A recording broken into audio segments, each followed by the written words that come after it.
Hola, ¿qué tal amigos? Estamos aquí el día de hoy para una conferencia virtual acerca de la terapia reparativa o de conversión. En esta ocasión ha sido muy extensa la investigación, por ahí pudimos leer un libro acerca de terapia reparativa o de conversión, que no es otra cosa que el intento de la sociedad en los 70, 60 me parece, de querer cambiar al homosexual para que tuviera actitudes heterosexuales.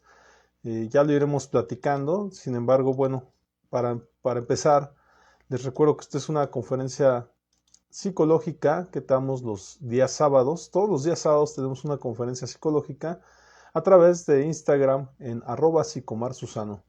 Y adicional, esto lo repetimos en Biblioteca Psicológica Virtual, así es que no te lo pierdas, donde también puedes ver múltiples contenidos acerca de psicología.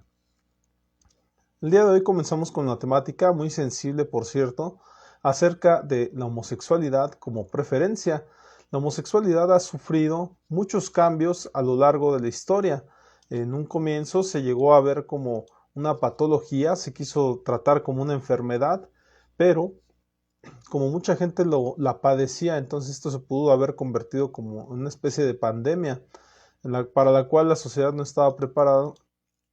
Y adicional a esto, no había una ubicación específica de esa dicha pandemia, sino que cualquier persona en la sociedad podía poseer esta patología, si es que así se le podía llamar en aquel entonces, y entonces la sociedad actuó de una manera en que tuvo que reivindicar ese posicionamiento inicial de convertirlo de posicionarlo como enfermedad, de catalogarlo, y hizo algunos cambios. También muchos dicen que el cambio que ocurrió de esta clasificación que se le daba fue a partir de los grupos invisibilizados, los grupos pequeños, en los cuales empezaron a reclamar políticamente su posición en la sociedad, ¿verdad? Estos grupos que se les denominan vulnerables, porque son grupos los cuales están conformados por personas activas en cuanto a que ejercen su derecho a participar en la sociedad, a opinar, y entonces ellos empezaron a ejercer esta pues posición en la sociedad y a pedir su lugar también en la misma.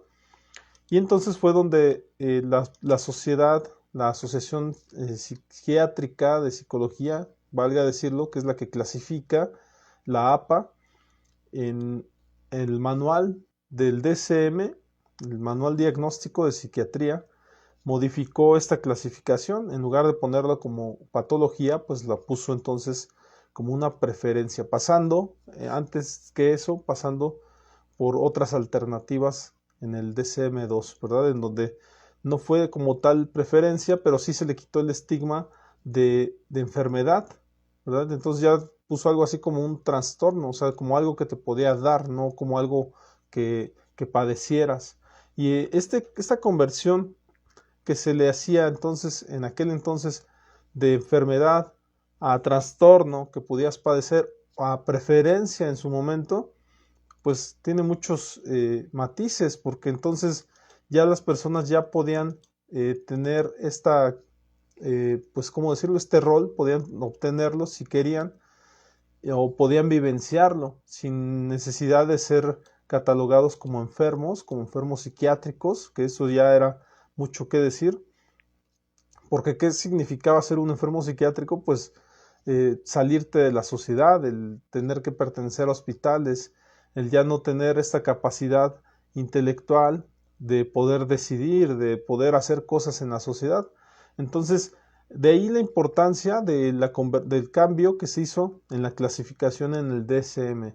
Muchos hablan, los que conocemos, los que somos psicólogos, hablan muchos de que esta clasificación generalmente viene muy arropada de las farmacéuticas, porque en realidad se dice por ahí en el medio psicológico y psiquiátrico que en realidad es un acuerdo que se tiene la APA con algunos canales, algunas personas que hacen medicina, medicamentos, y que entonces se inventan algunos padecimientos para entonces meter en el mercado nueva medicina, un nuevo medicamento para poder vender más. Es un hecho que las farmacéuticas son uno de los grandes poderes a nivel mundial en cuanto a la venta y los ingresos que obtienen a partir de la enfermedad, ¿verdad? De clasificar algo como enfermedad y entonces obtener a cambio un beneficio en cuanto a venderte medicina. También, y cabe aclarar en el asunto, se habla mucho de estos medicamentos que no te hacen nada, ¿verdad? Los que son como agüita con sal y que te dan el seguro y que entonces estos, al dártelos, tú te sientes como, te sientes recuperado y sin embargo no te están dando ningún medicamento, ¿verdad? Entonces, este tipo de medicamentos se conoce en la historia de la humanidad que se han otorgado a los seres humanos para tener un alivio psicológico, ¿sí?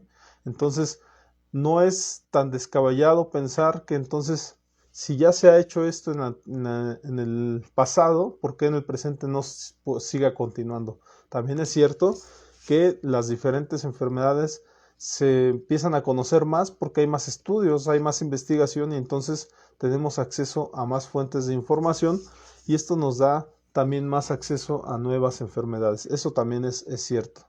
Entonces, comenzamos de fondo ya con la temática y el tema también de la homosexualidad en la actualidad, pues la sociedad actual, tomemos en cuenta que también es un mundo globalizado en donde la información, como decimos, ya está más a la mano y desde la perspectiva actual, hoy en día la sociedad es capaz de obtener algún rol que es copiado, puede ser copiado del extranjero, de Estados Unidos, nosotros por la cercanía en México de Estados Unidos, de las series norteamericanas. Entonces, hoy en día se tocan muchas temáticas en las series, como en Netflix, en Amazon, en diferentes plataformas, en HBO, en donde se siguen patrones de conducta en base a modelos que nos otorgan y se da esta cuestión de copiar entonces lo que está de moda. También es cierto que la homosexualidad es uno de los tantos roles que el adolescente puede tomar, por ejemplo, para poder sentirse seguro. Recordemos que en el desarrollo humano, pues cuando somos infantes, pues no tenemos esa capacidad de decidir, no se nos otorga tampoco, y conforme vamos creciendo se nos va dando un lugar en la sociedad. Y cuando somos adolescentes, pues tenemos ese ímpetu de querer tomar nuestro poder de decisión, nuestro rol de tomar decisiones, y entonces asumimos varios roles y varios, yo diría, también como que nos arropamos, nos ponemos varios trajes en donde pensamos que con eso se nos puede respetar como adultos. Lo que no sabemos entonces todavía cuando somos jóvenes es que ese rol poco a poco nos lo vamos ganando, no es una cosa adquirida nada más por tener 18 años, sino que conforme vamos teniendo experiencias y vamos teniendo una nueva participación social en la sociedad y una participación al interior de nuestra familia, con una participación activa económica o una participación también en cuanto a ayudar a la familia y nuestro aporte también en cuanto a las opiniones. Entonces en ese momento ya somos capaces de poder tomar ese rol de adulto.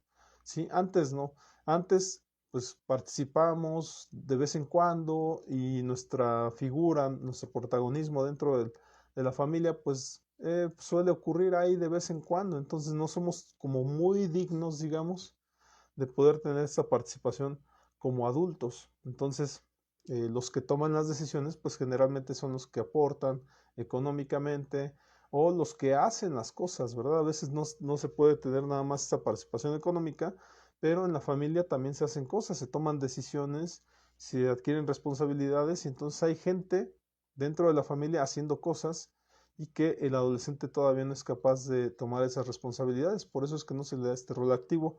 Entonces lo busca de otra manera, lo busca desarrollando ciertas, yo les llamo entonces toma de roles o ciertas actuaciones, si se le puede decir así, de un rol, en este caso de la homosexualidad, pero también lo puede tomar como un rol de adulto o puede tomar un rol de drama, de dramatismo, un rol también de infantil, ¿verdad? Los adolescentes en muchas ocasiones se muestran como infantiles y dejan que otros tomen decisiones por ellos, y también es un rol válido en las sociedades en donde dependemos o dependen los adolescentes de todavía de los adultos. En ocasiones se alarga tanto que hay personas de 30, de 40 años, hasta de 50, no lo sé, viviendo en su casa, ¿verdad? ¿Por qué? Porque los roles todavía no son permitidos de que se puedan saltar. Es decir, las personas que están teniendo participación económica terminan siendo los adultos, los que tuvieron un trabajo seguro toda la vida y los que hoy en día pueden aportar económicamente ante la falta de empleos y demás por aquello motivo de la pandemia. Mucha gente se ha tenido que quedar en casa o regresar a una casa para poder comer, para poder tener este rol participativo en la sociedad, porque de lo contrario, al no tener cubiertas esas necesidades básicas, entonces no podían ni siquiera sobrevivir, entonces tuvieron que recurrir a la familia de extensa, como se le llama en psicología, y ya no a su familia nuclear, y tener que depender de la familia extensa, entonces como son los padres, ¿verdad? O los abuelos. Entonces, esto también, si nos vamos a un tema más a fondo, pues desde luego desde un aspecto ya psicoanalítico del inconsciente, el cambio de roles pues juega un papel importante en la sociedad. El hecho de que tú te sientas en un rol pasivo, de pasividad, donde otros toman decisiones por ti o otros aportan económicamente, te vuelve a un estado de infantilismo en donde tú dices, bueno, si no aporto, entonces, pues, ¿qué soy? No soy adulto porque no tengo participación económica, y entonces hay una desacreditación individual del no poder con el mundo, de no poder con la sociedad como está viniendo. Entonces, ahí se bifurcan algunas contradicciones en el rol y en la participación social, y entonces puede ocurrir que las personas se despersonalicen. Son momentos de crisis, recordemos, y esta despersonalización nos puede dar de muchas formas. Hay gente que recurre a tomar, ¿verdad? Hay gente que recurre a encerrarse en su cuarto, hay gente que recurre a las drogas, a otras circunstancias, a hacerse adicto a cualquier cosa, a los videojuegos, a hacerse adicto a las redes sociales. Hoy en día esto es muy común, y esto es debido a que no tienen otro rol en la sociedad, y no hay tampoco, no es que tampoco haya muchas oportunidades de hacer otras cosas, y cuando las haces tampoco es que haya tampoco mucho el impacto social. Por ejemplo, alguien que se quiera hacer youtuber, es difícil hoy en día obtener televidentes porque ya está muy demandado esto, ya hay una competencia increíble en donde ya no nos vamos por la calidad, nos vamos por lo que nos entretiene. Entonces, es indispensable por ahí que no perdamos el rol que tenemos en nuestra familia, en nuestra sociedad, y a partir de ahí, las personas que toman la decisión de adoptar este rol de homosexualidad, pues muchas veces tiene que ver con la sociedad, con el entorno que están viviendo. De igual forma, la sociedad actual también tiene muchas permisividades acerca de este tema. Es decir, hoy en día no es algo que tampoco se vea tan mal hacia afuera, ¿verdad? Hacia, hacia otros. Cuando tenemos amigos homosexuales ya no tenemos como tanto problema con eso. Pero, ¿qué problema hay cuando este dragón de 7 cabezas, como decía Diego Luna en una conferencia, cuando este dragón de 7 cabezas lo tenemos en casa? Entonces a veces lo invisibilizamos, no lo volteamos a ver, o nos causa problema el hecho de que este dragón esté en casa. Entonces ahí sí lo ocultamos y no lo queremos observar. No agarramos al toro por los cuernos y no lo queremos ver, ¿verdad? Porque entonces ya se vuelve incómodo. Entonces, cuando la homosexualidad está en casa, desde luego tomamos otra postura. ¿Y por qué debería de ser así? Pues claro, tenemos el rol de padres, o el rol de hermanos, o el rol de tíos, o el rol de parientes, entonces ya no es tan permisible cuando lo vemos en casa, porque entonces nos cuesta trabajo aceptar desde la moralidad, pero a veces ni siquiera desde la moralidad, sino desde la responsabilidad de no tener que lidiar con eso, desde no tener que saber si un primo, si una tía, si un pariente es homosexual, sino que a veces nada más escuchamos y hacemos caso omiso y decimos pues que le vaya bien y listo, y con eso nos conformamos y ya no decimos nada. Entonces, no es como que tampoco enfrentemos de manera responsable estos roles que ocurren en nuestra sociedad ya en la familia interna, ¿no? En la familia nuclear. La salud pública y la homosexualidad como pandemia. Bueno, esto lo tomo porque la salud pública, hoy en día una nueva rama de la psicología que se deriva, menciona este tema en donde hay que tener ciertas cierta homogeneidad como sociedad, y desde luego la homosexualidad viene a cambiar muchos patrones y muchos aspectos, porque si en el pasado se hablaba de que 1 de cada 10 dentro de la familia podía ser homosexual, o que había un posible homosexual dentro de cada familia, probablemente esto haya cambiado en la actualidad, no tengo el dato como tal, pero seguramente esto ha cambiado porque hoy hay más permisividad de esto, y entonces la salud pública tiene que tomar en cuenta esto, porque si en realidad esto sí era, como en el pasado se decía, como una pandemia, desde luego se le quitó esto al descatalogarlo como enfermedad. Entonces esto es algo que todas las sociedades han tenido, la homosexualidad, y que se tiene que tratar no desde un punto de vista de enfermedad, pero sí se tiene que dar el apoyo, el acompañamiento a aquellas personas que lo soliciten. Quien no lo solicite ha tomado su preferencia y desde luego se le tiene que respetar su opinión, pero para aquellos seguimos existiendo psicólogos, seguimos abriendo estos foros para las personas que quieran tener ese apoyo en la sociedad principalmente, y de hecho la terapia reparativa surge a partir de esto, de las personas que querían tener un cambio porque no se sentían adaptados a una sociedad tan demandante, y que por el contrario los invisibilizaba más a los homosexuales a partir de haber tomado la decisión de cambio de preferencia sexual. Recordemos también que lo prohibido en la sociedad es lo deseado. Entonces, en el momento en que tú pones una prohibición en el pasado, acerca del alcohol, todo el mundo quiere tomar alcohol. Se puso una prohibición acerca de la droga y todo el mundo quería droga. Y ahora que entonces en los años 40, me parece, años 20, no recuerdo, en la época de Eliot Ness, entonces se libera esta cuestión del alcohol y se empieza a hacer de forma legal, entonces menos gente la consumía porque ya no era un objeto prohibido. En el caso también de la droga, hoy en día que se está hablando del tema de legalizar la marihuana y demás, que ya es un tema de hecho hasta en México que es ya viable, ya ocurrió, nada más faltan algunas cosas.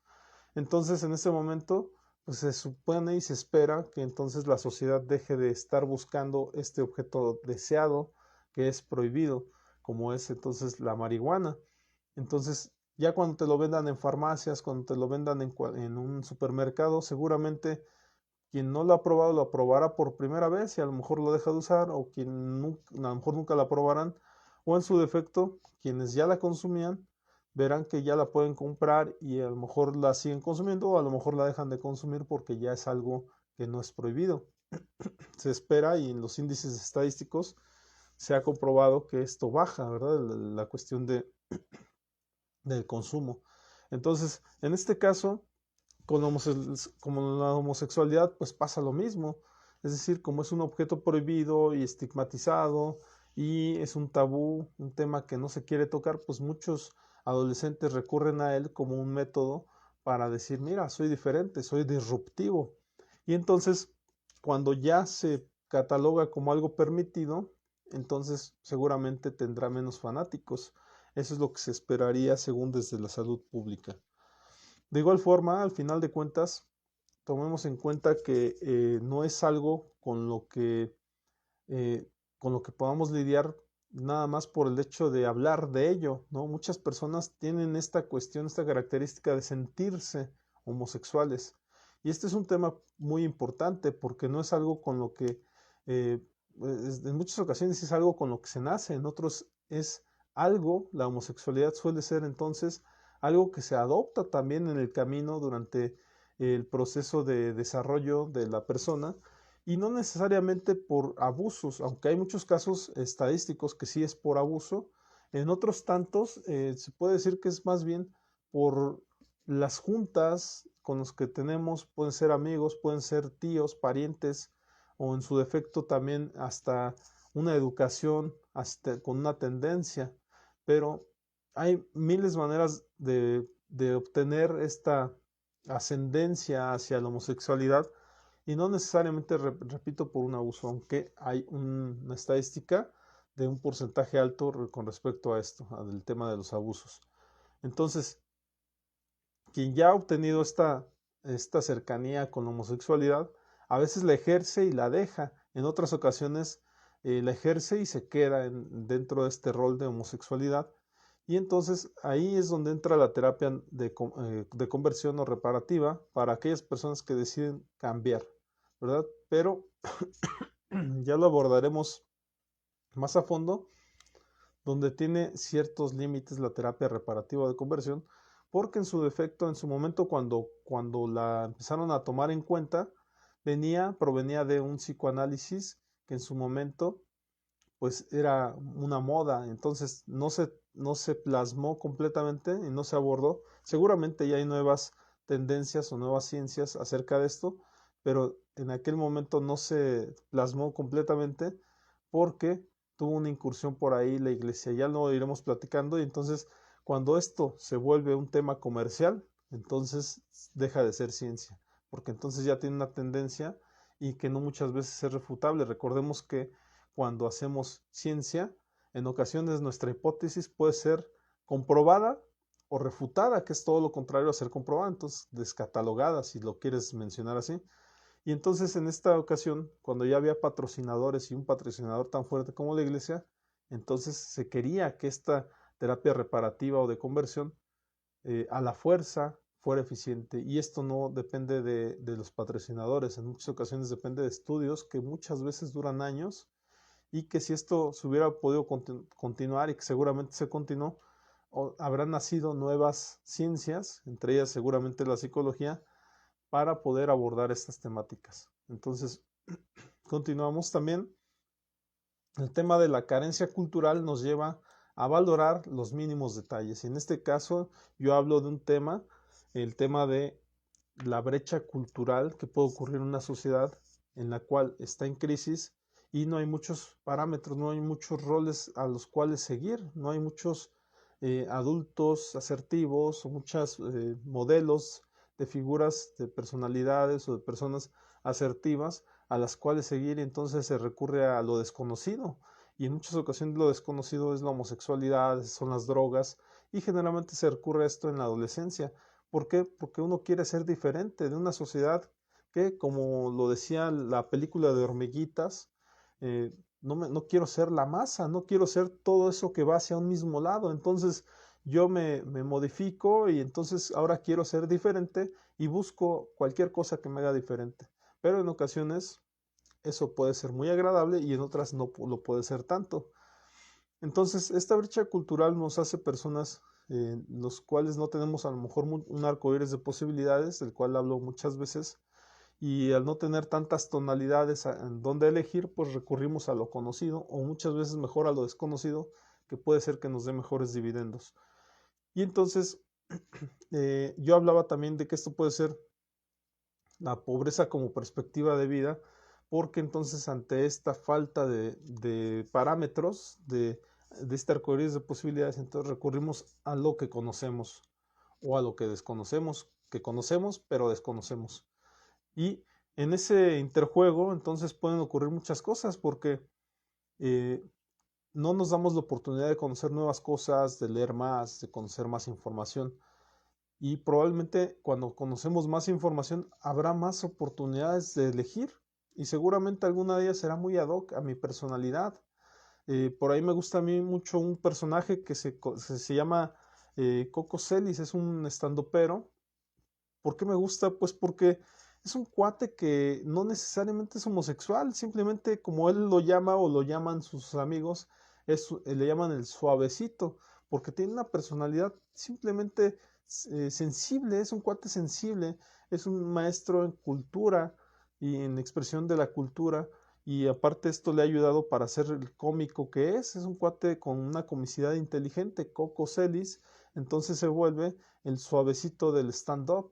¿Por qué? Porque él asume que simplemente es así, es un cuate sensible al cual no le gusta gritar, no le gusta tanto ser ese machote que todos estamos acostumbrados, ese personaje duro, y entonces él recurre hasta hablar delgadito, hablar quedito, ¿verdad? Despacito, pues para expresarse. Entonces, en ocasiones lo que hace falta es observar hacia afuera y ahí es donde podemos encontrar esa personalidad que tanto buscamos.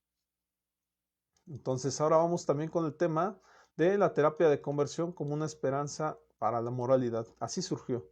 Recordemos que la terapia de conversión ocurrió en un momento en donde la sociedad estaba espantada por esta nueva pandemia, que así le llamaban, que era la homosexualidad, porque en todos lados ocurría, no sabían qué estaba pasando, pero todo el mundo quería ser homosexual y entonces se recurrió a algo que nos sacara de esa pandemia. Pero se pensó entonces que el psicoanálisis podía ser este apoyo y en muchas de las bases científicas que leímos en esta ocasión se hablan de cosas muy válidas, realmente muy válidas, que creo que también pudieran aportar como el asunto de el acercamiento a los padres, de tener una mejor relación con los padres. Desde luego que es un argumento muy válido, sin embargo, creo que no se supo utilizar. Si habláramos de este argumento como para poder transformar y cambiarte de la homosexualidad a la heterosexualidad, mejor vámonos a la psicología y hablemos de un cambio integral en donde tú comprendas cosas, no necesariamente nada más este tema de los padres. Desde luego que empieces a estar bien con tus padres es muy bueno, pero que también haya un trasfondo, donde haya una manera, un cambio integral y no nada más ese tema, que hayan muchos temas a abordar para que tú puedas tener el cambio que deseas. Desde la psicología humanista, tú decides el cambio que quieras tener. Entonces, comenzamos ya con la temática del marco teórico que tuvimos para esta semana. Les confieso que esta es la temática que más me ha costado tiempo en cuanto a que durante la semana tuvimos muchas lecturas. Ahí las pueden ver en @psicomarsusano, perdón, en Psicomarsusano en YouTube están todas. Ajá. Adicional también en mi página de Psychological Home, la Casa de la Psicología en Facebook. Ahí transmitimos estos directos durante la semana, dependiendo del tema, porque tenemos varias temáticas, entonces unas pueden estar en terapia de pareja, otras pueden estar en psicología para adolescentes, otras pueden estar en psicotemas, en personajes, tenemos muchos canales, entonces pues nada más es que busques un poco Psychological Home, la casa de la psicología. Y comenzamos con esta temática. Vimos por ahí el tema de CIPER en 2020, una muy cercana investigación, terapias conversivas, el mito de la libre elección y negligencia del Estado. Ahí por Claudio Martínez y Alemka Tomisic. Ahí vimos fue un artículo en donde se hablaban de estas problemáticas que tuvo la ciencia naciente y en donde efectivamente, como ya les comentamos, se cometió el error de querer imponer esto como un cambio de rol de homosexualidad a heterosexualidad y pues tuvo repercusiones esto. Después revisamos por ahí. Bueno, lo que demás puedo decir de esto, que en algún momento tuvo mucha participación también ya el grupo vulnerable como tal y ejerció un poder sobre la misma investigación y en la sociedad para que tuviera esta aceptación ya del cambio de enfermedad a un cambio de como preferencia. Se dice que por ahí fue un asunto político más que en realidad científico, el hecho de que se le permitiera ese ingreso y hoy no lo vamos a debatir, simplemente creo que ha estado avanzando también este grupo y desde luego hoy en día se les dan mayores oportunidades y no tiene por qué ser diferente. Son todos los grupos vulnerables, entre ellos el tema de la mujer, se le tiene que ir dando más espacios porque ya al reconocerse como un grupo no tiene que tener esas características de invisibilización que se le ha dado tanto a las culturas indígenas en México o a las personas pobres o a las personas, en este caso homosexuales, y tantos grupos vulnerables, ¿verdad? Entonces, al proletariado, ¿por qué no decirlo? Entonces, vamos a continuar con esta temática. También vimos y revisamos a Ojeda Thomas, el lugar de la cultura de la terapia reparativa con personas homosexuales, análisis crítico de las condiciones de emergencia del dispositivo reparativo y sus implicancias sobre el trabajo clínico con personas homosexuales. Esto fue en la Universidad de Chile, en la Facultad de Ciencias Sociales, en la Escuela de Psicología. Que aquí observo Otro cambio, por lo menos con respecto a mi facultad, en donde para poder ser psicólogo tenías que estudiar desde el bachillerato de químico biológico, porque pertenece al ámbito de las ciencias médicas. En Chile veo que esto pertenece al ámbito de las ciencias sociales, que no hace mucha diferencia, simplemente que son perspectivas un tanto diferentes. Y les puedo comentar que en este texto leímos un poco de esto, pero voy a ir aportando lo que fui entendiendo. Ya lo he leído esto 2 veces y entonces les puedo dar mi aporte también, mi opinión acerca de lo que fuimos leyendo. Las familias de los 57, perdón, las familias de los homosexuales verdaderos u obligatorios presentan por lo general un ambiente familiar que es predominantemente femenino, en el que los padres se caracterizan por ser débiles, ausentes, distantes o sádicos. Esto fue efectivamente una investigación en 1998 y aunque la investigación dice 2015, el autor mencionaba, esto lo mencionó en 1968 Socarides y todavía lo comprobó Drescher en el 98.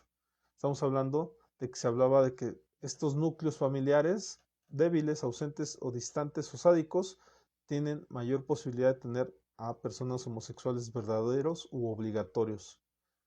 Siguiendo con el argumento de Nicolosi, en el 97 señala que al despatologizar la homosexualidad, los profesionales de la salud mental le han restado validez al sufrimiento de este grupo. Por tanto, sería responsabilidad de la psicología comprender quiénes son los homosexuales no gay y acoger sus necesidades de cambio, a diferencia de lo que piensa el mundo gay. Para estos, el closet es un lugar de elección, desafío, fe y crecimiento. No ser gay es una decisión que implica una opción filosófica y existencial válida, igualmente, que la de aquellos que se identifican a sí mismos como gays. Y esto abre un parteaguas muy importante, porque entonces ya no nada más hay los gays aceptados, que se aceptan a sí mismos, sino también se abre un espacio para aquellos que se declaran no gays, o sea, es decir, tienen una sensación de tener estas emociones gays, pero deciden no serlo. Entonces se abre este espacio de la psicología para comprender a aquellos que desean no ser gays, ¿verdad? Se sienten homosexuales desde luego, porque hay algo ahí, hay algún gen, hay alguna cuestión que todavía no está como un comprobado que haya un gen gay, pero seguramente hay alguna afición, alguna cercanía con la sensibilidad. Y en muchas ocasiones puede ocurrir esto, que con algún tratamiento en donde se le haga notar que seguramente es un cuate sensible, una mujer sensible o una mujer ruda, ¿por qué no? En ese momento podemos a lo mejor aclararle un poco el panorama y decirle, ¿sabes qué? Nada más que haces las cosas diferentes, o sea, no tienes por qué catalogarte como un rol de homosexual o no homosexual, sino que en muchas ocasiones tiene que ver con que te aceptes como eres. A lo mejor es una persona ruda siendo mujer o un hombre sensible y esto tampoco te hace ni más ni menos. En la sociedad tienes una cabida y desde luego el aceptarte pudiera ser un parteaguas para que vivas mejor, para que seas una persona, si no feliz, más cómoda con tu personalidad. Se dice que a los 40, cuando llegamos a los 40, tenemos una comodidad más con nuestra personalidad. Mucho tiene que ver con la madurez, pero otra también es con el desparpajo, con entenderse como un ser humano y que no necesitas ni ser más guapo, ni más gordo, ni más flaco, sino que simplemente te aceptas como eres. Entonces, ¿por qué no ayudarles a las personas a que entiendan más desde más jóvenes esa perspectiva de que pueden ser como sean, pero que a final de cuentas pueden aceptarse a sí mismos? La persona se encuentra insatisfecha de alguna forma con su propia imagen, busca modelos que se parecen a su yo ideal y se involucra en relaciones sexuales con ellos. Los modelos son elegidos como objetos de identificación y el sentimiento o fantasía de identificación se incrementa e intensifica en la relación sexual. En cierto sentido, el homosexual comparte muchos rasgos con el narcisista, quien tiene una relación amorosa consigo mismo. La persona homosexual, sin embargo, es incapaz de amarse a sí mismo, en su lugar ama a su yo ideal.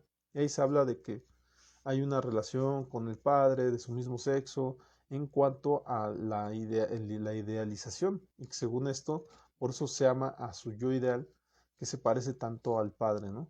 Se mencionaba en algunos apartados, pero me llama la atención cómo ahí mencionan que en muchas ocasiones está este involucramiento en las relaciones sexuales con ellos. Es decir, si partimos de que hay una persona insatisfecha con su rol, con su persona, entonces, con su propia imagen, dice, entonces se busca que a través de la sexualidad, que recordemos que es la sexualidad en realidad, es un acercamiento, una intimidad. Y entonces, esta intimidad, ¿qué es lo que nos hace? Pues acercarnos más a la otra persona. Entonces, ¿qué es lo que se busca? No me... qué es el acto sexual? Es una forma de decirle al otro, no me critiques, no hagas prejuicios de mí, simplemente está conmigo, poséeme, déjame poseerte, déjame ser parte de ti. Y en ese momento entonces podemos pensar que ya al no ser criticado, entonces ya nos estamos entendiendo. Y desde luego la sexualidad también es un entendimiento de otra forma, es una manera de comunicarnos de manera diferente. Entonces, cuando se siente uno aceptado desde la sexualidad, entonces los prejuicios parecen irse, pero después hay una realidad. Cuando se termina la relación sexual, es decir, cuando ya estamos fuera de la relación sexual, de la sexualidad, entonces vienen los prejuicios otra vez y pensamos que ahora no somos aceptados nuevamente. Y no tiene que ver con eso, simplemente que la sexualidad, el momento del sexo, de la sexualidad, fue un momento de intimidad y en ese momento se evaden, se quitan todos estos prejuicios y después se vuelve una realidad, se vuelve a una realidad en donde sí existen prejuicios. Entonces no podría ser un argumento tan válido como para pensar que ya entonces somos entendidos, porque es un momento nada más. Nicolosi retoma algunas de las ideas de Moberly y configura el siguiente cuadro. Justo cuando estaba desarrollando su sentido de masculinidad y estaba especialmente receptivo a la influencia del padre, el niño prehomosexual experimentó un daño o decepción en la relación con su padre. Para protegerse de futuras heridas, el niño desarrolló una postura defensiva caracterizada por el distanciamiento emocional respecto a su padre. No solo fracasa en la identificación con éste, sino que, en razón de esta herida, rechaza al padre y a la masculinidad que representa. Y ahí hablamos de un eros y tánatos del cual habla Freud, donde te amo y te odio.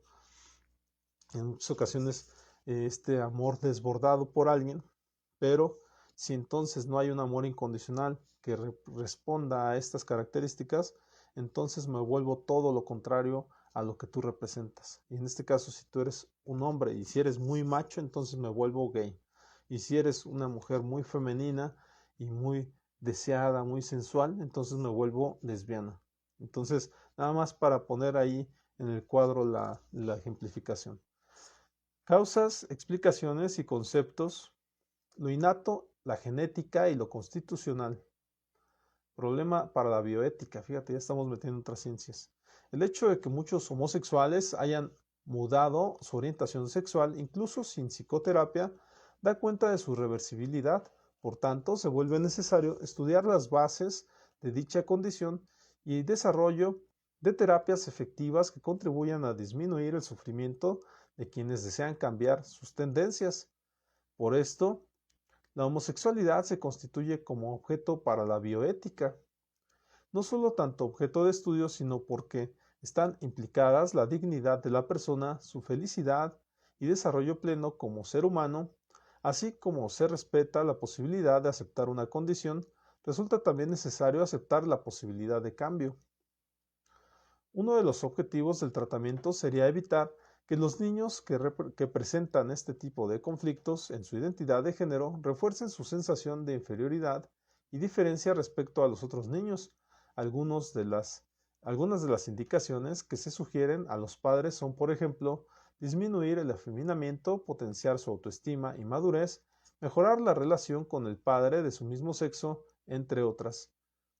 Esto les recuerdo que es la terapia de conversión o reparativa. No soy yo opinando sobre este tema, por lo menos no este apartado, porque en alguna ocasión tuve la oportunidad de tener una conferencia con una feminista de radical y desde luego esto lo criticó mucho. O sea, no se puede, según su postura, eh, cambiar las condiciones del entorno para que una persona cambie. Ella hablaba mucho de este tema y es algo que dice la psicología, no lo digo nada más yo en mi opinión, que la persona que tiene mayor accesibilidad, por ejemplo, quien tuvo hermanas, el niño que tuvo más hermanas, pues seguramente tuvo más posibilidad de afeminamiento. Entonces decía este texto que en aquel entonces relaté, pues decía, entonces si al niño se le cambian esas condiciones, pues desde luego a lo mejor tendrá más accesibilidad a su hombría. Pero, les repito, esto fue muy radical y tuve por ahí una discusión con esta persona, pero mi punto de vista, pues entonces tiene que ver con que esto refuerza, desde luego que refuerza, ¿sí? Sin embargo, no tiene por qué ser contundente, ¿sale? Entonces, Christian Snake, por su parte, recomienda que cada familia pueda contar con la presencia de un padre y una madre que sirvan de modelo y referente de identificación para el niño, que las familias eduquen a sus hijos en la igualdad entre hombres y mujeres, pero también en sus diferencias, que transmitan a sus hijos que no existen actividades propiamente masculinas o femeninas, sino formas de ejecutarlas que son propias de cada sexo.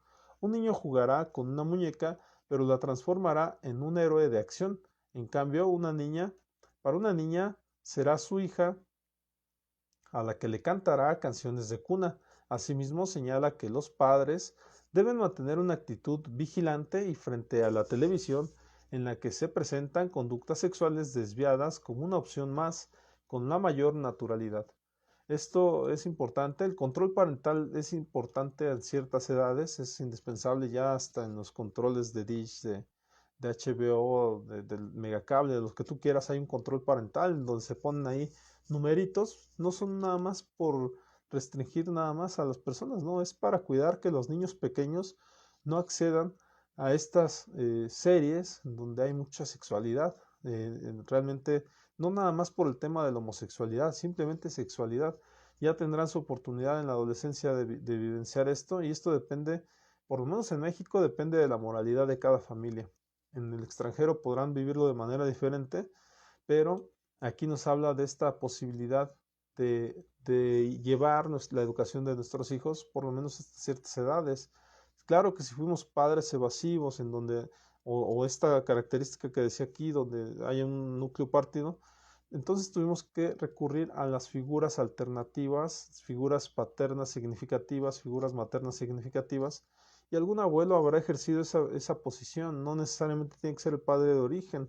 En México hay una situación actual muy presente, no sé si ocurre en Latinoamérica, no sé si ocurre en Estados Unidos, pero las familias están partiendo por una cuestión de machismo y de feminismo y muchas cosas. Entonces, nosotros estamos como psicólogos trabajando a pasos agigantados por prepararnos mejor para tener un punto de vista y una opinión y una responsabilidad social y moral para poder apoyar a todas estas personas que tienen núcleos partidos, pero también para esto necesitamos que se recurra a la terapia.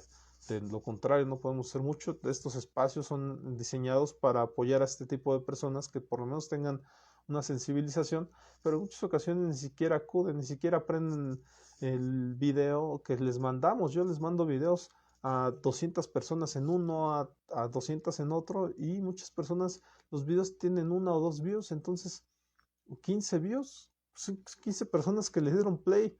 Entonces, en este caso, no es ya nuestra responsabilidad porque estamos aportando a la sociedad este tipo de videos, este tipo de conferencias para ayudar a despertar a las sociedades, y las sociedades prefieren ver TikTok, prefieren ver Kwai, estas plataformas, y ahí también tengo participación. Sin embargo, pues tenemos que trabajar y tenemos que seguir ganando dinero, por lo menos para sobrevivir. Entonces, vamos a continuar con esto.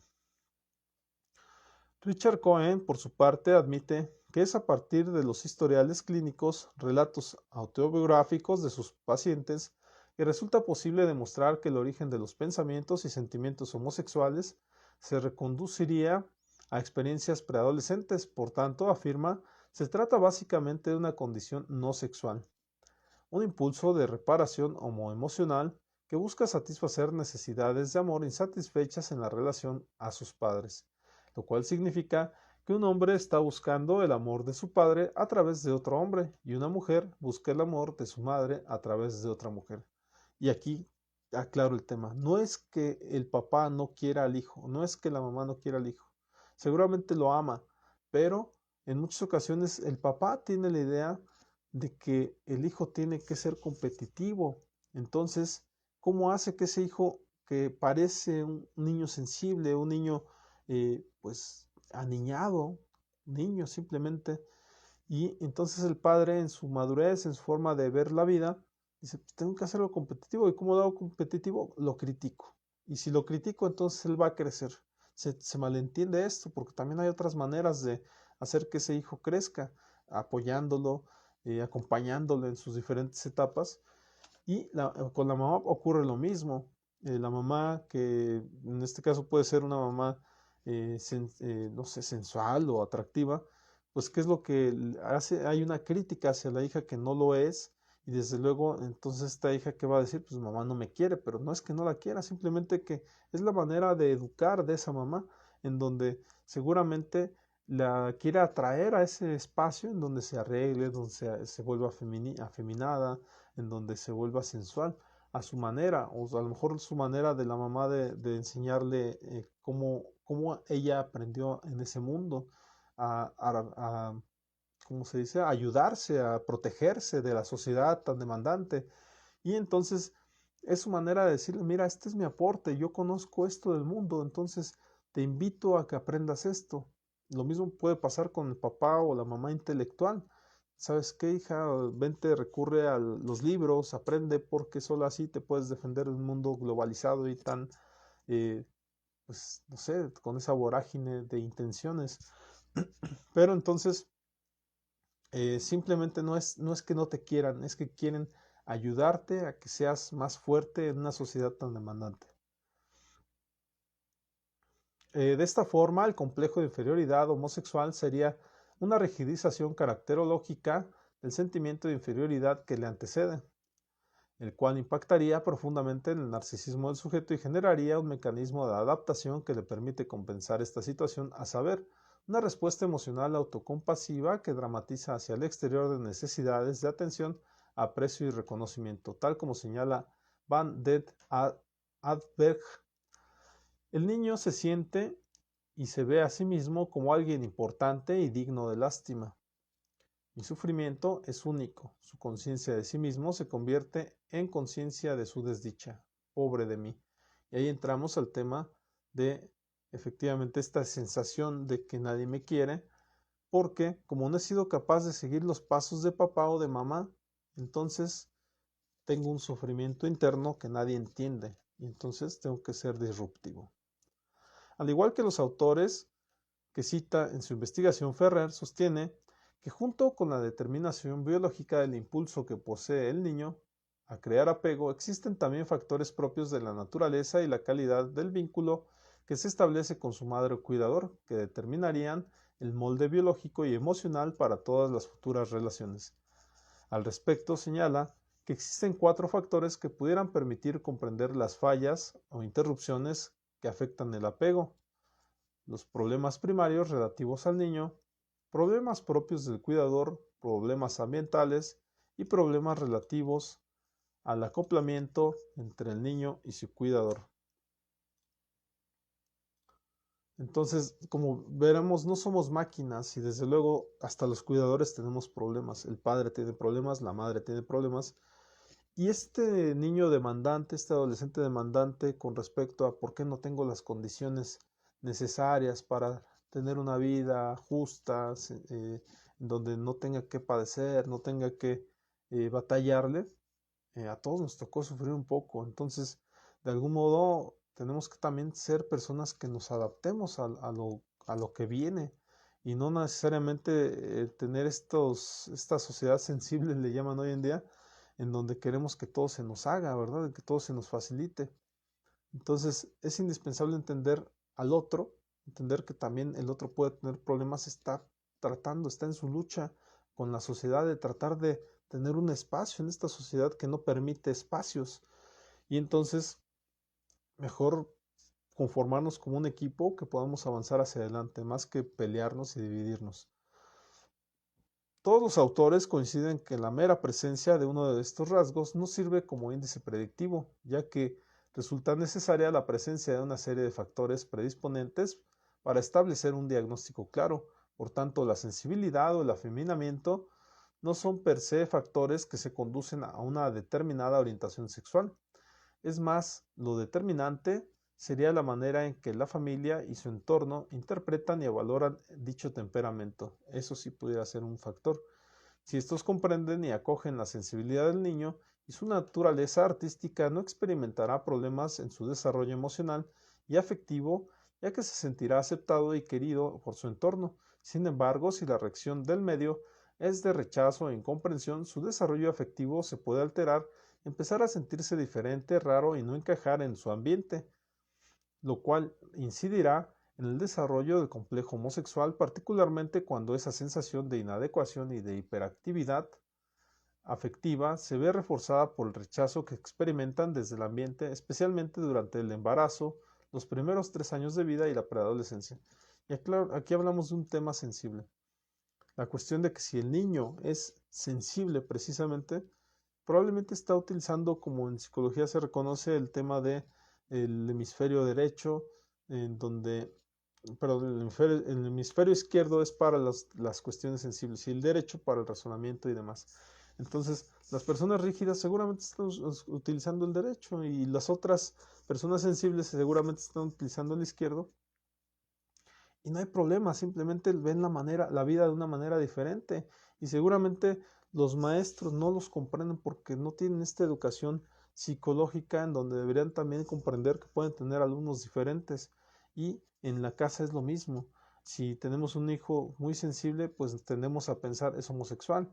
Si tenemos una hija muy ruda, pensamos que es lesbiana. Entonces, también creo que hoy en día tendríamos que tener un poco más de responsabilidad en cuanto a nuestra preparación hasta como padres, ¿no?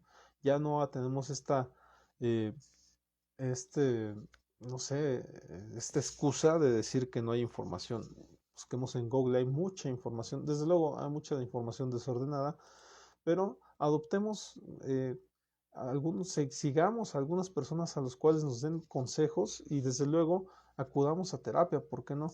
Y creo que con eso podemos erradicar un poco la ignorancia con respecto a cómo tratamos a nuestros hijos.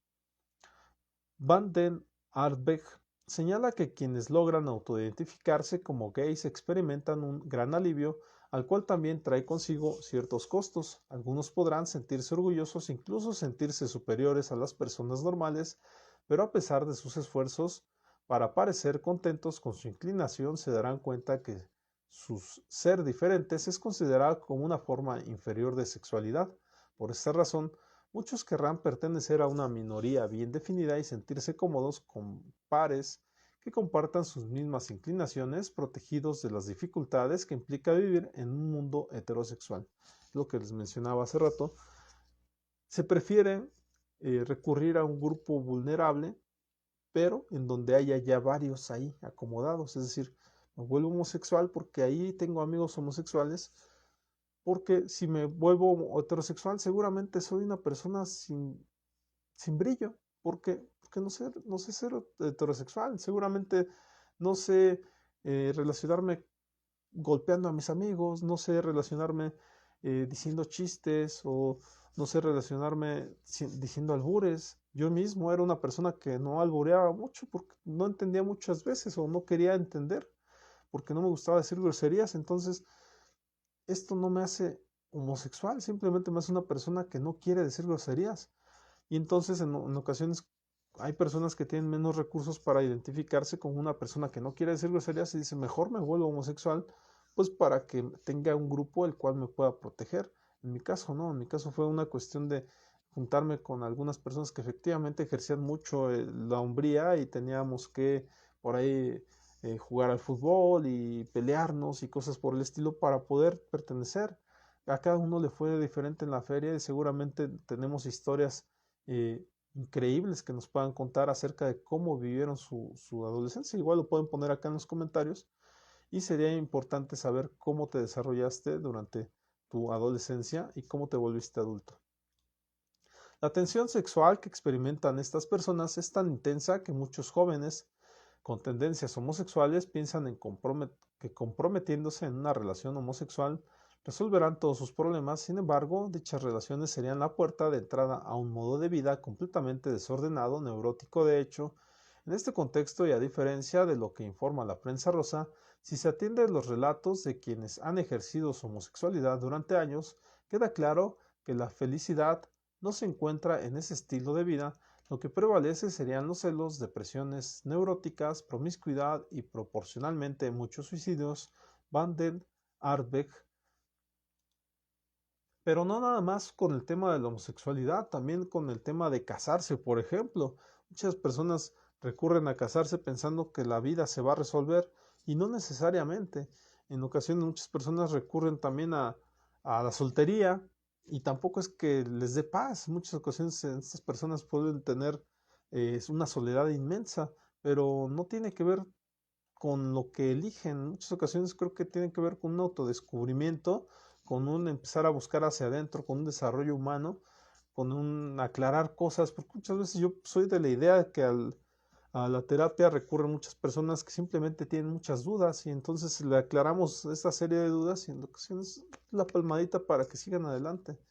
Entonces vayan a terapia, esto es indispensable.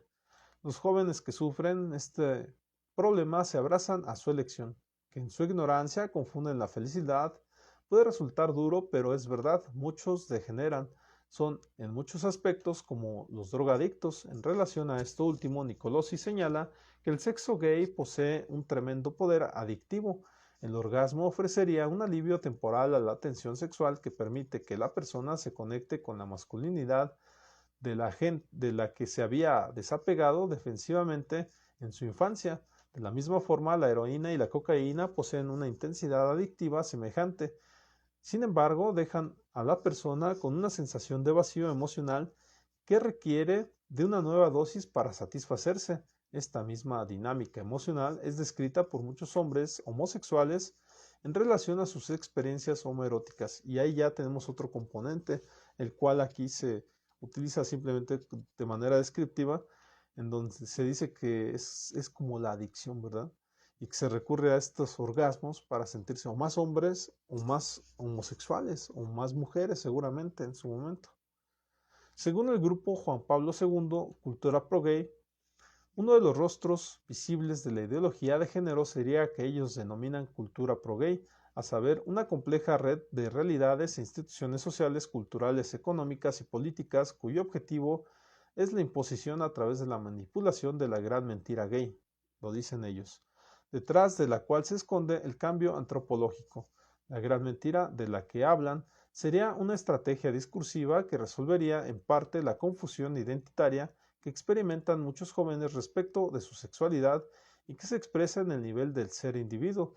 La mentira gay sería ofrecer una etiqueta social, soy gay, y afirmar que si experimentas atracción hacia los de tu mismo sexo, eres gay y por lo tanto has de aceptarte.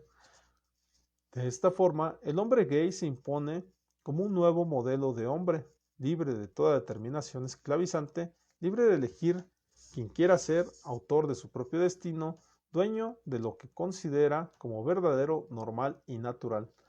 Acá le llaman la gran mentira gay, pero la realidad es que si asumes también tu rol de persona gay, más allá de que mencionan aquí que serías dueño de tu propio destino, se le considerará como un verdadero y normal y natural, tiene que ver con aceptar también una responsabilidad. O sea, no es nada más, por ejemplo, el tema de aceptarte como gay, también es aceptarte como adulto y aceptarte como hombre y aceptarte como padre o como pareja. O sea, realmente yo no le veo ningún problema a aceptarte como gay, pero el problema está en responsabilizarte de ese rol, ¿verdad? Porque en muchas ocasiones en los 90 se hablaba de que habían 7 pasos para aceptarte como persona gay y una de ellas era que al final tenías que empezar a vivir como gay porque ya te habías aceptado como gay y en los 90 esto era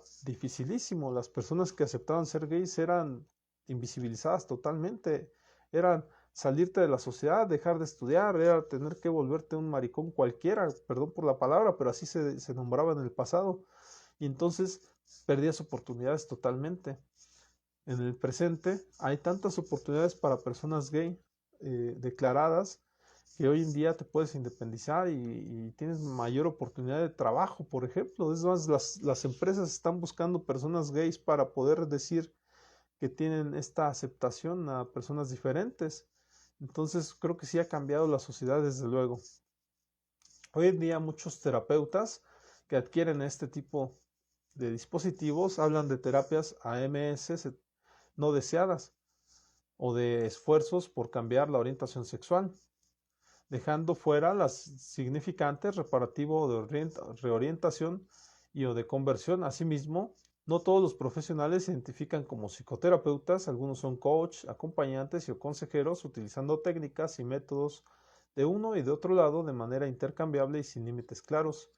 Para ellos, la técnica y el método elegido se ajustarán a las necesidades de quien ya no se concibe como paciente, sino que pasa a ser un cliente. Y también hay que tener cuidado con esto. Siendo sinceros, no todos pueden ejercer este rol de psicólogos y no muchos tienen entonces la experiencia tampoco de poder atender todo. Por eso hay especialistas. Entonces, atención psicológica para las personas que busquen un acompañamiento terapéutico y el tema de la especialización para las personas que busquen algo específico. Eres adicto, busca a alguien, a un adictólogo. Ajá, pero también si lo único que quieres es escuchar cosas bonitas, pues seguramente vas a acudir al tarot o seguramente vas a recurrir a un coaching. No estoy discriminando estas áreas, pero vamos a hacer psicología los que seamos psicólogos y los demás pues hagan otra cosa. Hay muchos tanatólogos escudados en la profesión de tanatología, que todavía no está tan validada y tan aceptada, y son de otras profesiones, simplemente quieren obtener un ingreso, siendo sinceros, vamos a hablar de manera directa, y en ocasiones ese es un segundo ingreso, en donde ellos hacen otra cosa, son contadores, son administradores, son otra cosa y quieren meterse al mundo de la psicología. Entonces no hay que usurpar funciones, ¿no? Hay que zapatero a tus zapatos. Nos habla de un tratamiento que tuvo aquí la terapia reparativa o conversión. Desarrollar habilidades comunicativas y técnicas de resolución de conflictos. El supuesto que aquí es que la persona que posee sentimientos homosexuales no sabe regular sus emociones y pensamientos. Por lo mismo, necesita que se le enseñe y entrene a identificar pensamientos negativos y a controlar sus comportamientos y reacciones emocionales. Para ello se sugiere buscar ayuda dentro de un grupo de apoyo, recurrir a la oración o la meditación, registrar sus pensamientos en un diario y practicar ejercicios bioenergéticos. Quienes padecen una alienación respecto a su propio género se distancian de su yo auténtico y desarrollan un falso yo que los protege del medio externo. Asimismo, son personas impacientes e impulsivas, por tanto deben aprender nuevos modelos de conducta que prevengan recaídas. Es un tratamiento muy como el de AA. Hay uno de los pasos que mencionan es entenderse como ceder tu responsabilidad o ceder tu yo a un ser espiritual, ¿no? A un ser superior. Entonces, en ese momento te quitas de responsabilidades, se las cedes a alguien más. Entonces, acá hablan mucho de eso, de no tomar en cuenta tu falso yo a esta persona que se siente homosexual y entonces tratar de buscar a esa persona que no es homosexual dentro de ti. Es un tratamiento muy, muy como el de AA. Descubrir las causas profundas de las heridas homoemocionales. El objetivo es que el paciente descubra y devele lo que le pasó en el pasado y terminó por separarlo de su identidad de género. Algunas de las causas más remotas que deben ser curadas son heridas provocadas por el progenitor de su mismo sexo, su hermano y o sus pares, heridas asociadas a su imagen corporal, los abusos sexuales, el divorcio o la muerte de uno de sus padres. Iniciar el proceso de duelo y perdón con la propia historia y toma de responsabilidad personal. Desarrollar relaciones sanas y curativas con el mismo sexo. La heterosexualidad florece después de que la persona satisface sus necesidades homoemocionales y experimenta su identidad de género. Eso es lo que dice la terapia de conversión o reparativa. El principio aquí es que los hombres se curan con otros hombres y las mujeres con otras mujeres. Para ello se recomienda que las personas interactúen con otras personas en el contexto de relaciones sanas y protegidas. Otro método recomendado es que el paciente pueda disponer de un mentor que asuma el lugar del padre sustituto. En lo posible se sugiere que quien adopte dicho rol sea el progenitor de su mismo sexo. Y aquí un tema particular. En muchas ocasiones en la terapia se habla de esto, de que hay personas, dependiendo de lo que estén viviendo, en muchas ocasiones puede servir un terapeuta del sexo contrario porque te ayuda a confrontarte con tus miedos, con tus intimidad, con tus problemáticas, y en ocasiones te puede servir también un terapeuta de tu mismo sexo porque te ayuda también a tener ese acompañamiento de los momentos en que se detuvo tu madurez o en que tuviste que cambiar de rol activo en la sociedad. Y en muchas ocasiones hay una identificación con tu rol de género similar. Así es que para las personas que no han ido a terapia, pues pueden probar con los dos, o sea, en algún tiempo con un terapeuta del sexo contrario, en algún tiempo con del mismo sexo. Puede aportar mucho esto. Continuamos con la terapia reparativa o de conversión. Ya vamos a terminar, por cierto. Desarrollar relaciones sanas y curativas con el sexo opuesto. Esta fase puede resultar de ayuda al tener a un terapeuta del sexo opuesto. Esto facilitará la transferencia con la proyección sobre el terapeuta de sentimientos reprimidos hacia el otro sexo. Al igual que en la etapa anterior, se recomienda que el paciente desarrolle relaciones sanas y no sexuales con miembros del sexo contrario, en lo posible que el trabajo se realice con el propio padre o madre. Para ello, Cohen recomienda utilizar la terapia del apego o el abrazo, que no lo es todo, nada más es una recomendación. Porque en muchas ocasiones se piensa que con esto vas a solucionar los problemas que tiene la familia y no va por ahí. A mis colegas les digo, la terapia del abrazo, la familia se dan abrazos en su casa. No pienses que esto va a ser un tema curativo. Hay muchas cosas integrales que puedes hacer, no nada más recurras a esto como un método de curación. Siguiendo con la propuesta descrita por Cohen, la interrupción inicial del comportamiento sexual impropio supone la apropiación de un principio similar al que utilizan las terapias de adicciones y el movimiento de los 12 pasos, ya lo comentaba hace rato. De hecho, en distintas ocasiones, Van den Arbeck, Nicolosi y Cohen ejemplifican el proceso de cura con el camino que realizan los adictos, señalando que aquello que se interrumpe y modifica es la conducta, no así la condición, observación que es confirmada también por los testimonios de ex-gay y la reivindicación que hacen su proceso de cambio, ejemplificándolo muchas veces con el modo en que se entiende el cambio con las personas que son alcohólicas, tal como advierte Nicolosi.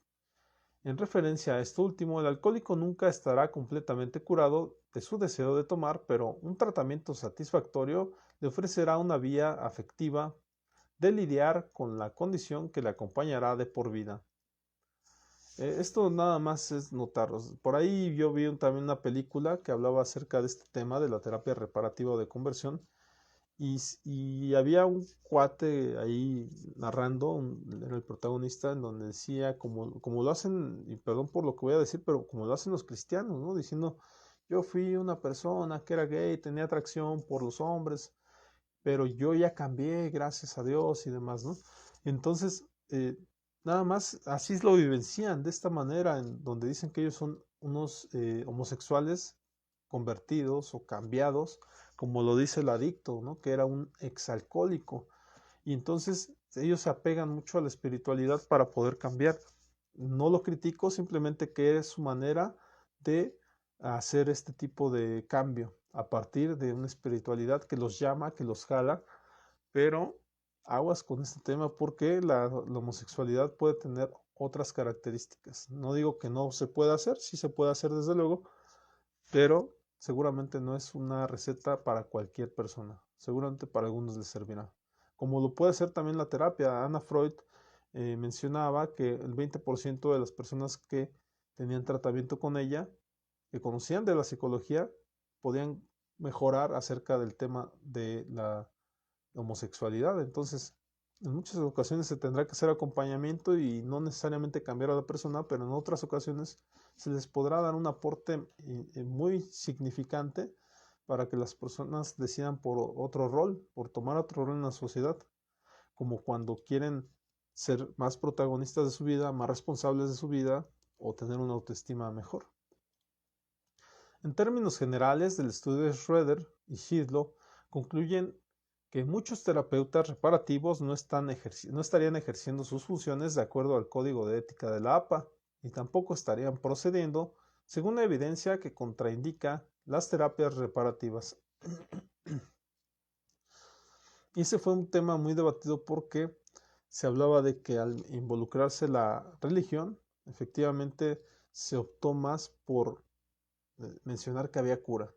Y entonces, como este patrocinio que ya mencionaba que es la iglesia, imagínate quedar mal con la iglesia. Entonces, si estaba metiendo dinero para esta investigación, entonces querían resultados. Y unos resultados de una investigación científica no se van a obtener en 2 años. Entonces, tienes que hablar de un tema de investigar durante muchos, muchos años. Y ante un tema como la preferencia sexual, pues no había como una cura como tal.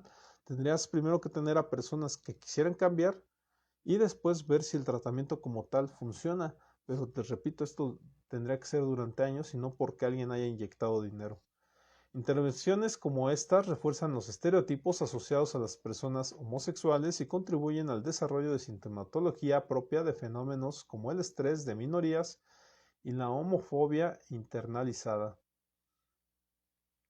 Entonces, bueno, hasta aquí lo voy a dejar. Creo que se tocaron temáticas muy, muy interesantes. Yo no descarto que pueda haber pues una ciencia, de hecho la psicología podría ser esa ciencia que pueda ayudar a la conversión o a la terapia reparativa, pero esto tiene que ser a partir de querer un cambio. La psicología humanista menciona que si tú decides cambiar, se puede. ¿Sí? Y ahí vamos a estar nosotros como acompañantes, como apoyo para que tú logres tu cambio que quieres tener. De igual forma, me parece que también en esta temática hay que informar acerca de qué es vivir en la homosexualidad. Siendo bien sinceros, vivir en la homosexualidad en la actualidad sí es vivir apasionadamente, vivir en riesgo, y aguas con eso. Se habla de una estadística en donde las personas homosexuales tienden a vivir menos tiempo. Las temáticas del tema del amor, por ejemplo, las relaciones no son duraderas. Esto no tiene que ver con que yo diga que está mal o bien, simplemente hay que ver la estadística y ver que seguramente no hay modelos todavía a seguir. Seguramente habrá modelos a seguir de personas que estén viviendo homogéneamente, que estén viviendo una vida tranquila y que tengan un futuro como parejas, pero la estadística dice que mayormente hay personas que se meten al tema de la homosexualidad porque viven el mundo muy rápidamente y esto los lleva a tener muchos riesgos. Entonces nada más aguas con eso.